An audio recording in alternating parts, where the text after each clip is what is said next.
Morning, everyone. Thanks for joining. We're gonna wait about a minute and get everyone a chance to join, and we'll get started here at about 10:01, 10:02.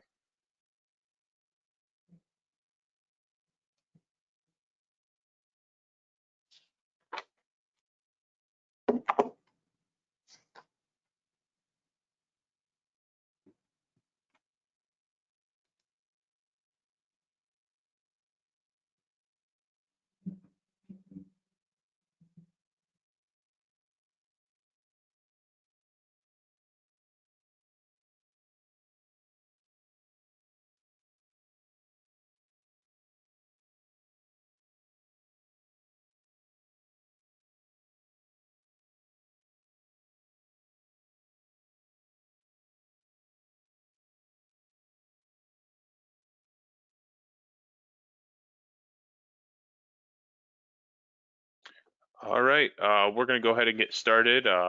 My name is Fred Seiler.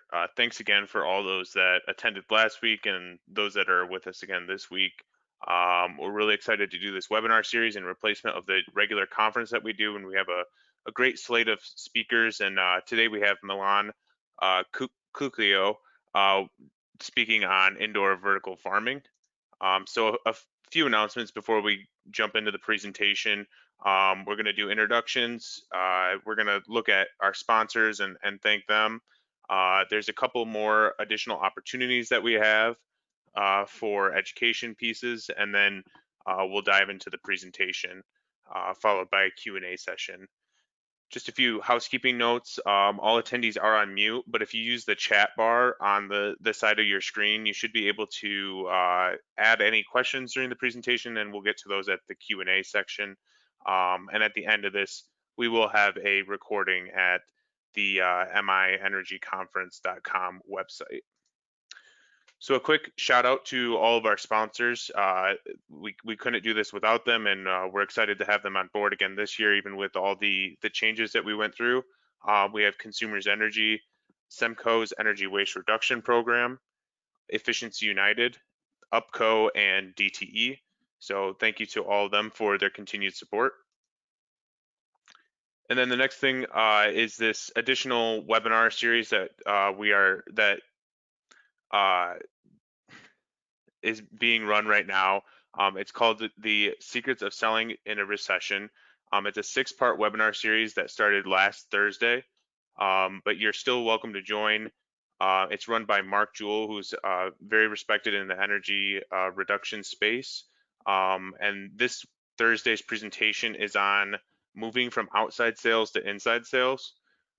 This webinar series is a $588 value, and it's being offered to Semco's Energy Waste Reduction Program and Efficiency United Trade Allies at no cost. So if you are interested in attending, please feel free to reach out or register at sellingenergy.com/Michigan. And again, thank you to the sponsors of that webinar series, Semco's Energy Waste Reduction Program and Efficiency United. And then again, like we said last week, we do have a reward for those that attend 2 or more webinars. It's a 6-piece grill kit, and then other promo items from our sponsors and exhibitors as a thank you for attending, and with additional information about some of the presentations. Those kits will be mailed out in mid-December, and you just need to attend twice to qualify. With that, we're going to go ahead and get started. I'm going to turn it over to Milan. Milan is the co-founder and CEO of Artesian Farm LLC, and he has about 38 years of experience as an engineering consultant, developer, vendor, and technology supplier in the energy conservation space. So yeah, take it away, Milan. Okay, thanks. Appreciate it. Good morning, everybody. It's kind of interesting because a lot of the work that I've done, I had an engineering company for about 17 years before I started vertical farming. And before that was, as Fred said, I was in a lot of different type of energy and solid waste, or solid waste and energy, recycling, waste reduction, energy efficiency. So it led very well to sort of try this new concept called vertical farming. So Fred, you want to go to the next slide? So basically, vertical farming is sort of growing inside of a non-greenhouse environment. Think of a warehouse, and we grow on shelving. Right? Think of racks. And that's basically the approach. You'll see some of how it looks and what we do as we go through this. But vertical farming basically is a local sort of aspect of the agricultural supply chain. We are the oldest vertical farm in this hemisphere, and we're only 8 years old, commercial vertical farm. And in order to be effective, cost effective as well as in the supply chain, you got to be able to be on a schedule. You got to be able to provide certain type of vegetables all year round. And at the end of the day, the closer you are to the market, the smaller your footprint will be. Next slide. A good friend of mine, Dr. Dixon de Pommier, Dick wrote a book in 2009 called The Vertical Farm, and Dick and I, kind of differ in our approaches. Although, my approach is to reuse brownfield sites or old industrial buildings. His view, next slide, was to basically kind of go and look at these very large, grandiose kind of conceptual type of vertical farms. But Dick did coalesce the movement. So before he wrote the book, there were no commercial vertical farms. Really, there wasn't. And now there's dozens of them across the world. But it has to be done cost effectively. And a lot of that has to deal with one of your top 3 costs. It's labor, energy, packaging, in that order. Next slide. Because what we have to do, what we're trying to do with vertical farming is to become part of the agricultural supply chain, which already exists. So food security or food insecurity, especially now, is a real issue. And everyone's competing for the same soil-based solution. So as this graphic that the World Resources Institute put together illustrates, that food calories, meaning food, by 2050, we have to try to feed 9.6 billion people, and that's an increase, of almost 70%. Next slide. And we can't do that with soil. There's no more arable soil that's available to grow food for people. You can get marginal lands, fertilize them a lot, import water to them, but they're not long-term and they're not sustainable. So basically, a lot of the, especially the leafy greens that we eat in the Midwest here, and I'm talking about lettuces, spinach, kale, things of that nature, they're not local. I use the term West Coast centric. They come from California and Arizona, and most of the year provide about 90% of all leafy greens, and they're all shipped east. The problem they have, like right now, they're starting to expand into a drought condition, but California in particular went through a really bad drought, for almost 7 years, had a couple of good winters with rainfall, but as everybody knows from the news, it's drying out, and there's issues there.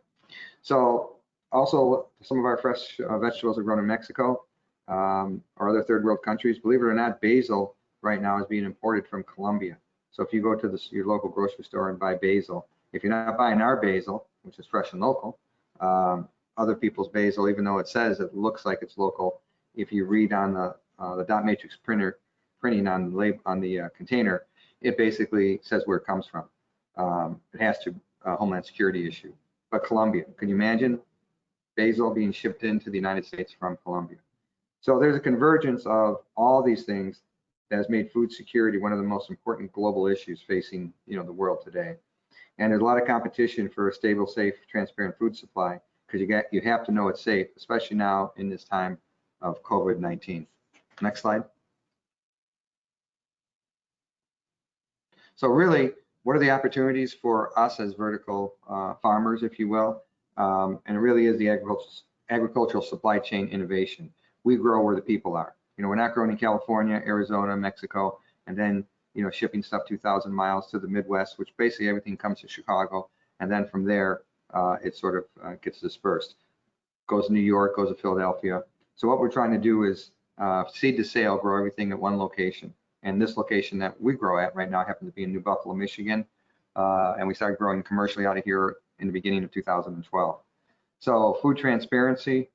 You know exactly where everything comes from. Once that seed is planted in our building until the time it exits out of our van to the local grocery store, one person or one company has had control of that. So like I said, grown, packaged, and shipped from one location. It provides us locally a little bit more food sovereignty. And we do this 5 days a week, and it allows for more rapid deployment of capacity to ramp up, and we ramp up and down. We're kind of in a resort community, which is influenced heavily by Chicago second homeowners. And in the summertime, the demand is nuts, kind of levels off, and then it picks up in the wintertime. And so we do all these things based on demand, and we can plant up and plant down year round. Obviously, if you grow outside, you can't do that. We create what I like to call green collar jobs. We support the local economy, and we talk a little bit about ecosystem performance. It's real and sustainable. We use 98% less water than soil grown vegetables, 98% less water, because it's all sort of recycled. The only thing that exits the plant in our system is through transpiration. And there's no soil runoff, which eliminates a lot of issues associated with outdoor agriculture, but it is. And again, we try to move this to a more local supply, and demand keeps on increasing, but the demand has to be sort of steady state, if you will, and we can adjust to that. It takes us about 60 days to add capacity or add a new crop, and mostly the things that we grow are the leafy greens, and I'll explain to you when I talk about lighting why that's true. Next slide. But from a basic standpoint, because we take advantage of racking, like you see at Menards, Lowe's, Home Depot, we take advantage of the vertical plane. So basically, we're growing 6 levels up to 16 feet. We grow a couple hundred plants per unit or per level, and that gives us a crop density of about 45 to 50 plants per square foot, depending on what we're growing. And that's equivalent to about 15 or 20 acres of outside farmland. And the way we grow, again, you'll see some pictures of this, the way we grow allows us to keep it nice and simple. And part of that is replication, being able to do this anywhere in the world, which we have done, by the way. Next slide. As I touched on earlier, there's a lot of community benefits to this with the repurposing of old structures. That happens to be a building that we didn't go into, but we could have. But when you're doing a local food supply and you want to do it in a positive fashion, you want to have a positive economic impact to it. You obviously want to eliminate those issues associated with agricultural runoff, topsoil erosion, and really we control the weather. If you think about it, I hate to say it like that, but since we grow indoors, the weather doesn't really matter. We control the environment, the lighting, the nutrients. We give the plant everything it needs, because literally weather and pests account for billions of dollars of crop losses annually. And we do it with about 95% less total waste when compared to the traditional agricultural supply chain. Next slide. So that's the marketing of why you want to do vertical farming. Here's the economics, right?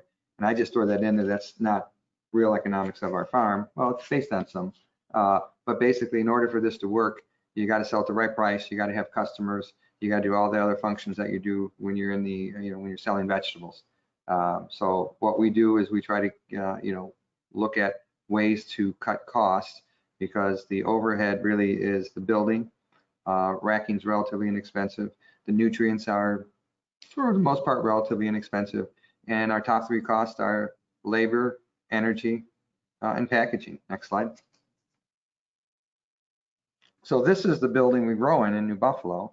And as you can see, that was taken during the winter. And that's the building. We have a small administrative function on the 2nd floor. To your right, that's a brown building. On the bottom is where our nursery is at to plant the seeds, to grow little seedlings that are then transplanted onto the floor, which is the entire left side of the building. So we're in about 10,000, 12,000 square feet of grow floor. And then we have another 5,000 or 6,000 square feet, which is supply chain, packaging, sanitation, inventory, storage, shipping, and receiving. But we were, we've been here since 2012, and we had a second farm in Detroit that was closed this year in March. But that capacity was shifted to New Buffalo, and we now run a route twice a week to Detroit for most of the larger grocery store chains in that Detroit metro area that were serviced by the Detroit facility, including Whole Foods. But like I said, we operate 24/7. We harvest 5 days a week. Very little stuff to do on the weekend, but you still have some stuff to do. Next slide. So a little bit about us. As I mentioned previously, we're first vertical farm, oldest vertical farm in this hemisphere. And we started out using full spectrum induction lighting. And that was when I still had my engineering company. We were testing out different lights, and we used full spectrum lighting at that time for two reasons. One, it was relatively inexpensive, and induction lighting was invented by Nikola Tesla in the 1890s, believe it or not. And what it is, it's basically two magnets exciting an argon gas, no filaments, relatively low wattage at that time, and provides a nice bright light. We had it shaded a little bit, if you will, to accentuate a few of the spectrums that we wanted to try to achieve. And it was relatively low heat as well, because most grow lights, high pressure sodium, metal halide, those kind of things, they operate at temperatures in excess of 500 degrees. And we just couldn't do that if we were going to do the kind of racking systems that we wanted to do. And induction lamps were not really commercially available. We had to search around for them, made some of our own ballast in the beginning.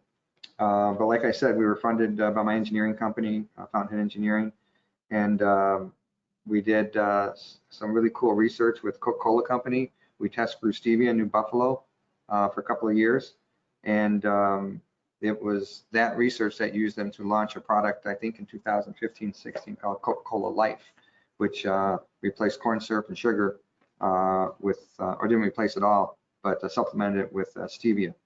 In 2012, we were invited to the Summer Olympic Games in London. It was called the Farm Olympics, believe it or not, because that was their heritage.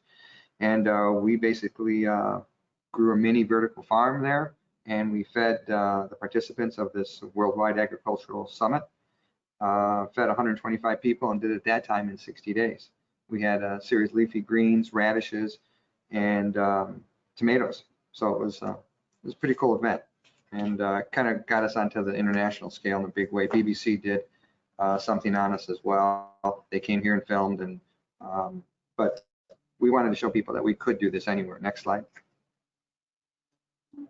So in order to implement this good idea into a viable business that can create all these green collar jobs, you had to really sort of get your arms around lighting. And like I said, second highest cost next to labor. And when we started growing, if you look at that caricature, that's a 6-foot person. That's sort of how we grow in racking. This is an old picture, but you get an idea of how we stack them. That's a 4-level. We do 6-level now. And you look at lighting, and that's what that graphic shows, the different types of lighting that were used when we started this. LEDs really weren't there yet, and they're still evolving. But what we did was we tried to isolate the colors of the rainbow that the plants need and like, if you will, versus just white light. Next slide. So with that, photosynthesis, that's what we're trying to do. So our lighting is needs to drive photosynthesis. So that's what powers the plants, right? And our lighting obviously does that. In 2011 and 2012, when we started this, it was all induction lighting, and it was relatively efficient for what we were doing at that time. I say relatively because there just wasn't anything out there that worked as well. But now we're using about 60 to 70% less energy than we did when we started transferring our lighting systems to LEDs. So, but you got to have the right light, and it's got to be at the right distance from the plant. And a lot of people use too much light or the wrong type of light. Next slide. But if you do it right, the lighting allows you to grow really cool stuff. And basically, you look at those two types of lettuces that are grown, that we grow, and we grow different types. We put it in a gourmet mix called a spirit mix. In our Detroit market, it's called Motown mix because it's Motown. And but you want to be able to get those vibrant colors. You want the plants to be healthy, and the way you do that is the right light teamed with the right nutrients in the right environment. Again, this is all non-greenhouse. This is all done in a warehouse building. We supply the light, the nutrients, and everything else. Next slide. So using light correctly and adapting it to what the plant needs actually saves energy. That's why I said I think a lot of indoor growers use too much light, and they're using some of that light that they're using is not really viable for that particular cultivar or plant. But to be cost effective, this is all science-based, so you want to make sure that whatever we're growing, on that spectrum, the type of plant, we have light recipes for everything that we grow. But again, we're looking at what the plant needs, and the plant needs sort of, the light that it reacts to. Next slide. In the light spectrum and the intensity, are two different things. So the right type of light spectrum and DLI, which is daylight integral, is the correct intensity. It's measured by PAR, which we'll talk about in a minute. But you have to have those things together, and you can kind of see the spectrum where the human eye is. I have another graphic that's maybe a little bit better than this.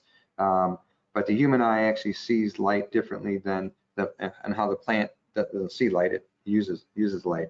So it's really not about wavelengths with the human eye. Well, it is, because that's where we see. So if you actually see in the yellowish area, we're, as humans, we're about 575 to 645, and we see white light. We grow in that spectrum that's 680, 700, 720, which is near infrared. Next slide. And why do we do all this and spend so much time figuring it out? Well, because the demand. And we're, like I said, we're one of the oldest vertical farms in the world, oldest in this hemisphere. But there's a large contingent of what we do that are trying to, put farms all over the place. And I think this is just like truck farming, in my opinion, is that southwestern Michigan, where we're located, grew a lot of vegetables, and they trucked them into Chicago or other markets. And that's sort of what we do. We think that our market, with the exception of Detroit's the farthest we go now, but that's on a route twice a week, and we can do that very sustainably because of controlling all the variables of growing. But I just listed a few of these articles about high food waste, what the organic and natural sales were, and there's just a lot of demand. And when you look at California, that's where a lot of this stuff generates. California and Arizona, in wintertime, it's almost exclusively Arizona, and they use a lot of water. And out west, you own the water. So the water's not free. It's probably a large expense in growing, along with labor and mechanical equipment, packaging, and then shipping, 3 days in the truck and then another day to get it to the grocery store. Next slide. So if you look at, this was an older picture, still has the white induction lights, or the full spectrum induction lights. And you can kind of see in the background, we were sort of transitioning to the spectrum specific LEDs. You'll notice they're a purple or a pink color. And this is where it really, really matters, how you use the nutrients, tying them in with the lighting. But everything that we do is controlled. That's why it's called the Controlled Environment Agriculture, or CEA. So we have a regime for air movement inside, wintertime, summertime, trying to make sure that the humidity is where it needs to be, not too much, not too little. But that gives you a pretty good snapshot of how we grow. Next slide. So that previous slide was in 2016. This is us this summer. So we're fully LED, and if you look at the hue, if you will, of that slide, that's the light the plants like. It's in a specific wavelength, and it really works really well, and it has been saving us a lot of money on energy. So basically, that is what you'll see if you would come to our farm. Our farm's closed for two reasons. One, it's closed because of COVID-19. We don't let anybody come, from the outside to visit like we used to back in the day. But it's also closed because we don't want people bringing in any pests like aphids and thrips, which are on you, believe it or not, if you would come in to visit. That's why we have airlocks. We change our clothes when we go inside. But relatively speaking, first thing that people are struck with is the pink light, everybody calls it. Next slide. But that pink light grows, that's a basil leaf. And we sell our basil leaf only. And that's a 5-inch basil leaf. We grow it that way because it's more sustainable. The lighting that we use cultivar selection or plant selection, as well as how we harvest it. And we sell it with no stem. So when you buy our basil, or someone buys our basil, you're buying all basil. There's no stem, because the stem is cut on other basils, because that's how they grow it. It's either grown in the field, grown in a greenhouse. Cut the plant, bend it over, stick it in a plastic container. We take it off the stem to reduce waste. Basically, there's no taste to it, but obviously it lasts longer if you can just sell leaf only. And we started that from the beginning. And a lot of companies the last several years have tried to use less stem in their product, but no one grows a basil leaf like that. And it tastes great. That's a plug. Sorry about that. Next slide. But that's how we sell our basil. So on the left-hand side is a half-ounce basil packet. On the right-hand side is 1 ounce basil. And that basically allows us to not change anything, put it right in the store. But we like to think our vegetables are the star. So that's why we want people to see them. And that's the business end of vertical farming. As cool as it is, and all this other stuff we've been able to do, and the millions of dollars we spent getting it going, now we need to get a return on it. And the largest return that we were able to do was based on, starting on energy reduction. Next slide. So these were a type of LED lights which look white to us because they have a different spectrum where we added a little bit more of the yellow light. And this was a trial that we were doing. And actually, we're using these lights now to grow lettuce. They seem to work well for the lettuce cultivars the plants that we're using. We're able to get tight racking. You can kind of see through the white light. You'll still see the pink lights, if you will. And that's because we use a combination of these LEDs, which are a company that's out of Holland, Michigan, I believe. And then the Philips lights in the back. We've been working with Philips on and off for a few years, and kind of waited to get some of their lights once they've started producing a superior product. And they've helped us, both of these companies have helped us save a lot of money on energy. Next slide. Talked a little bit about water, and the slide speaks for itself. Out west, you own the water. So when you look at California and Arizona, the two largest growers, California uses about 650,000 gallons during the growth cycle for lettuce to grow an acre of romaine lettuce. That comes out to 6.5 gallons of water per lettuce plant. Arizona, a lot hotter, a lot drier. They use about 1 million gallons. Now these numbers have changed because they're trying to use less water, but these are the sources of this information comes from UC Davis, lettuce production in Arizona. And I, was at Arizona doing workshops, and that's what struck me was about, they have good looking lettuce out there, but how much water they use.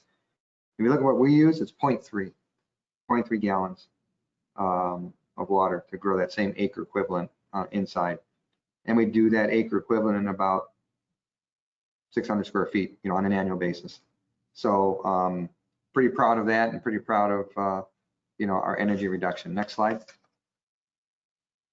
So the problem in California or Arizona is you look at these maps, and at the end of the last drought in California, which lasted for several years, that's the graphic on the left-hand side. Exceptional drought. I guess extreme drought isn't enough. Severe drought isn't bad enough. Abnormally dry. I guess that's a bad thing.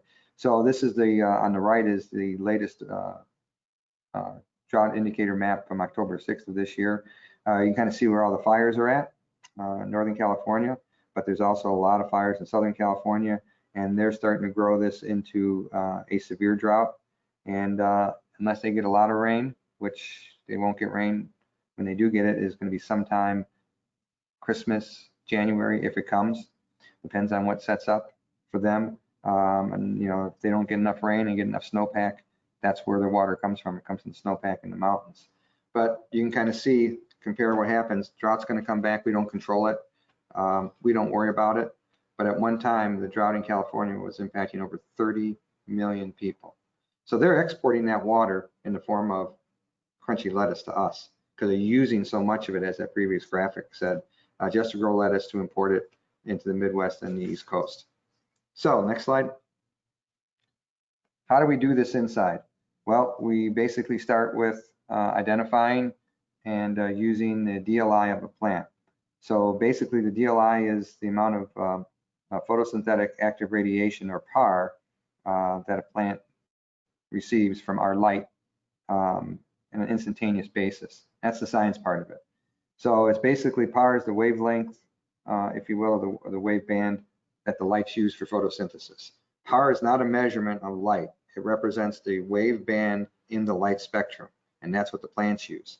And lumens are what people look at, right? So when we see light or we measure light as humans, it's always done in lumens. So PAR is for plants, lumens are for humans. But yeah, we focus on making sure that the DLI for each plant is satisfied. And basil has a different DLI than lettuce. Lettuce has a different DLI than arugula, different than strawberries. So once you know the DLI, that tells us the hours per day that we have to run the lights, and the intensity, and that's about spacing. But what we've done over the years is we've used, and these are all made for outside plants. So what we've done over the years is we're able to dial back, I don't want to say significantly, but a pretty good number of the hours of lighting that we give our plants, and they still do pretty well. Because again, a lot of the DLI tables, or the tables that are put together by agricultural schools, it's all for growing outside. Once we bring them inside and we take away some of the distractions of the plant, like the pest, like the effectiveness of the light, because in the morning the light is not as intense growing outside as it is when it's overhead, and then as it starts to sunset. So when we do our lighting for our systems, they're getting the right light at the right time, the right intensity, right from the get-go. Next slide. So this is a better graphic of lumens versus PAR. So you kind of see, PAR kind of goes from wavelengths of 400 all the way over to 700, or far infrared would be after 700. And you see the lumens again right in the middle. Again, we fall in that green yellow range. We have a little green and yellow in our lights, and that's what we're toying with right now, because in the beginning, when the plants are young, it's less intense light, but as they get older, they need a little bit, they need to get more over to that red area. So that's just a quick graphic of lumens versus PAR, and that's important to us for growing. So yeah, next slide. So when we talk about what is DLI every day, right? And like I said, there's a target DLI. It's a number. It's 11. It's 8. It's 7. And those people that do some gardening will know that your plants do better if they're in sunlight, but some plants do better if they're in partially shaded throughout the growing season. That's what it is: partial shade, partial sun, full sun. And that's more for flowers, flowering cultivars. But if your light intensity is too low, then your target DLI is also low. That means your plants will continue to grow. They'll be under some stress, but they just will take longer, and they probably won't be as healthy or viable. If your light intensity is too high, you're growing impatiens in full sunlight. You're gonna have to give more water. They're gonna be stressed. You're just wasting light. So the DLI sort of is the way that you modify your plants to maximize their production. In this case, our production, we eat it. We're not growing flowers. So growing vertically indoors requires us to create the right microenvironments for each cultivar. So that's a little bit of wind that we create with little small fans, warm water, because we grow hydroponically. So the roots are in water between 65 and 75 degrees seasonally, or overnight. There's a little bit of variation. And then we provide the correct lighting. We shut the lights off. We don't run them 24/7. The lights, depending on the cultivar, can be off from 8 hours a day to 4 hours. All these things together ensure we get the right target yield, because at the end of the day, in order to get profitable, we have to get so many pounds of lettuce per level. Same thing with basil, same thing with arugula, same thing with kale. So all these things together, but lighting's a big part of it, and knowing lighting and how to use lighting, once we kind of crack the calculus on that, we then started working on how could we use less energy. Next slide. So this graphic is one of the first harvests we had back in 2012. We were using induction lighting, and it was, as I mentioned before, it was full spectrum, and we had 2 light fixtures that basically used 840 watts in an 8x4 tray. Lettuce was very viable, looks good, tasted great, but it's a lot of electricity.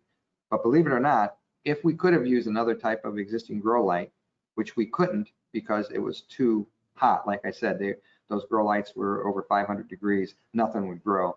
But the equivalent on the same area of growing would have been double if you matched it to DLI. So we were pretty happy when we started out in 2012 that we were getting these results with these kind of cultivars or lettuces that nobody really had in the market either. That's the other thing. We can grow a lot of stuff that you can't grow outside, or it's too difficult to grow outside.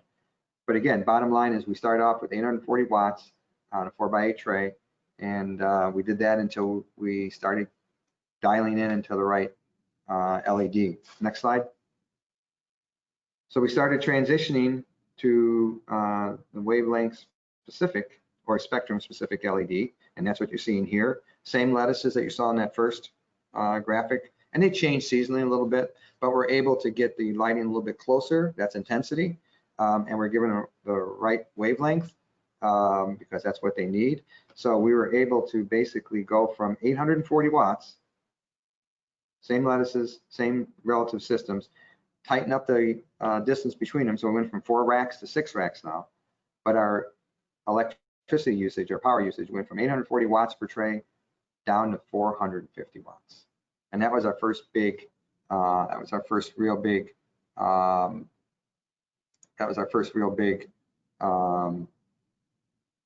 push. And that was a big undertaking. Kind of make sure the plants were going to like these lights. We used a version of these lights prior to this, and they worked okay. But yeah, 840 to 450, and yields increased by about 15%. So less electricity, more production. We said we got to start focusing on this light spectrum. Next slide.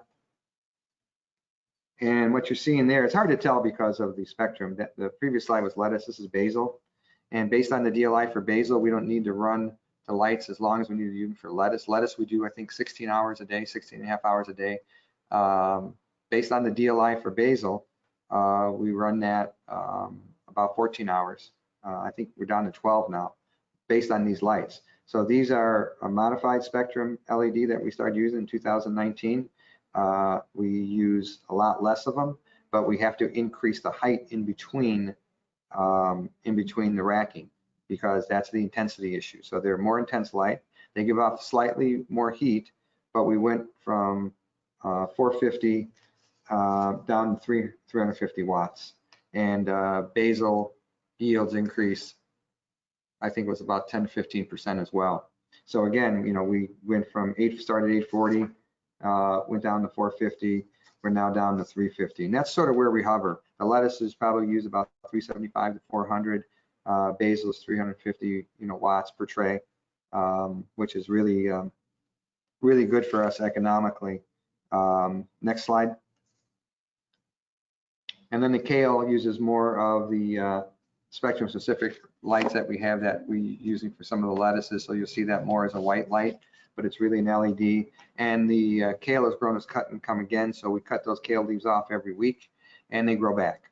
So basically that's a pretty sustainable way of doing it, especially with the least amount of energy that we use. And again, the kale's got a different DLI than the basil. So the kale runs for about 12 hours. I might be 13 now, because we find if we just give it an extra hour, those leaves grow back a little bit faster. But we'll leave that in the tray, cut it every week for 6 or 7 weeks before it's replanted. That saves the labor for replanting it. Obviously, it's just easy for us to do it. It gets packaged like the lettuce and the kale, or like the lettuce and the basil, and it gets shipped out again. Next slide. So most of our stuff, and if this is a cool example of what of how we grow. If you look at it in the background, there's a whole bunch of different lighting tests that were going on when this background picture was taken. And off to the right, you see more of a purple function. That was a lighting system that was put together. We were working with General Electric at the time when they were in the horticultural lighting business, and it was more purple. And it was okay, it just wasn't great. But we tested it, and we have to test things for 90, 120 days and replicate those things. And we were testing against the baseline, which at that time were induction lamps lighting. And you can see those induction lamps, those are the white fixtures that you see on top. But if you look at the spirit mix, that's how we sell everything. It's ready to eat. We do sell to some restaurants, but mostly about 90% of everything we sell is retail ready to eat. So the kale comes in that 5-ounce clamshell, basil, as you saw earlier, but we also grow things like arugula. Next slide. And arugula, again, each one of those, this is a 4x8 tray, a picture of a section of a 4x8 tray, but in each one of those little areas, the grow medium, there's 6 or 7 seeds, arugula seeds, that are growing. And so at the end of the day, we're finding ways to reduce energy. Again, next slide. That's what happens in 10 days with arugula. Next slide. Those are strawberries that we don't grow anymore, but they go in as crowns. Next slide. And that's what happens in about 40 days. Next slide. And that's what you get, Michigan strawberries grown in Michigan. That's a whole nother story. We're still working on that, but at the end of the day, we think we can grow the things that are in demand. Next slide. And these are some new head lettuces we're growing that we brought to the market. So it's all locally grown, using less water, lot less electricity than we did just a few years ago. And we're going to continue to focus on energy efficiency and sustainability because that's how we make money. Last slide. And we did get certification for good agricultural practices, GAP, and good handling practices by USDA. So food safety is important, and just like any other farm, we just happen to be doing it indoors. And that's it.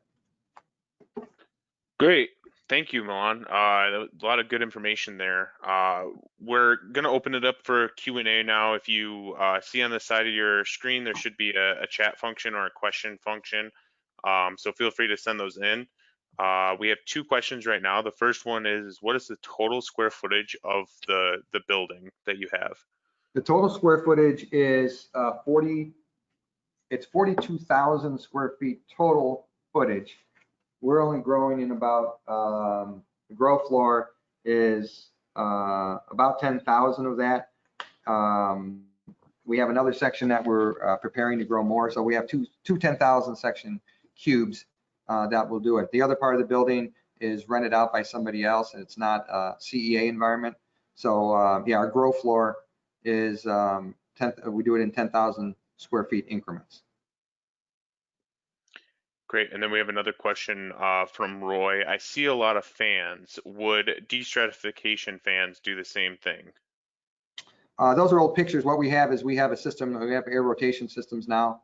You can't really see that. On top of the stratification is really, it's doing mixing of some of that, but the air rotation systems do it. But the plants, in order to stop tip burn, you need to have about a mile an hour, mile and a half hour going through. And that's sort of done with some air curtains that are built in now into some of the systems. But yeah, the air rotation system moves all that around just to keep, and tip burn is primarily for lettuce. The other vegetables, we don't have a problem with. Great. And one more question from Mark. Do you serve any stores in the Lansing, Michigan area? Well, there's a Whole Foods there. We're not in the Whole Foods just because it's not on the route. It's coming. Grand Rapids and Lansing are the next things to be added, but we have to do it like a route. So the only reason that we're not there is because we don't have, that route that goes up to Lansing over to Grand Rapids and then back to New Buffalo. But we're thinking that's coming at the first of the year, because again, we have routes that we run into Chicago, but they're very limited. But mostly right now we're Michigan, southwestern Michigan, southeastern Michigan, South Bend area, and northern Indiana.